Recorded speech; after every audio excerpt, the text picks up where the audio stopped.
اور جب قرآن آپ سر پر رکھیں، جیسے ہی آپ قرآن سر پر آپ رکھیں گی،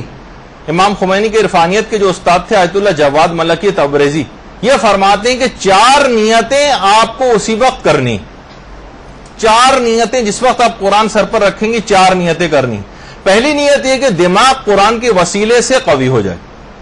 یہ نیت کریں، یہ جو میرا دماغ ہے، یہ جو میں نے سر پہ قرآن رکھا ہوا ہے، اس کے وسیلے سے یہ قوی ہو جائے، یہ پہلی نیت۔ فرماتے ہیں دوسری نیت یہ کرنی ہے کہ ہماری جو عقل ہے یہ علوم قرآنی کی بدولت کامل ہو جائے، ہماری عقل علوم قرآنی کی بدولت کامل ہو جائے، یہ دوسری نیت کرنی ہے۔ تیسری نیت یہ کرنی ہے کہ ہماری عقل قرآن کی عظمت کے آگے خاضع ہو جائے اور جھک جائے، اب احکامات قرآنی کے سامنے اب ہماری عقل کو جھک جانا چاہیے، یہ جھک جائے،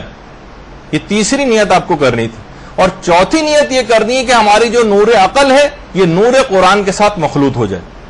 ہماری عقل نور قرآن کے ساتھ مخلوط ہو جائے۔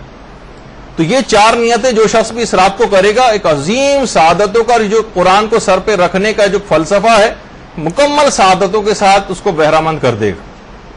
تو یہ 4 نیتیں آپ یہ لکھ کے رکھیے گا، اور اس وقت ایک خصوصیت کے ساتھ، خلوص نیت کے ساتھ یہ 4 نیتیں ضرور آپ کو انجام دینی ہے۔ یہ آپ آج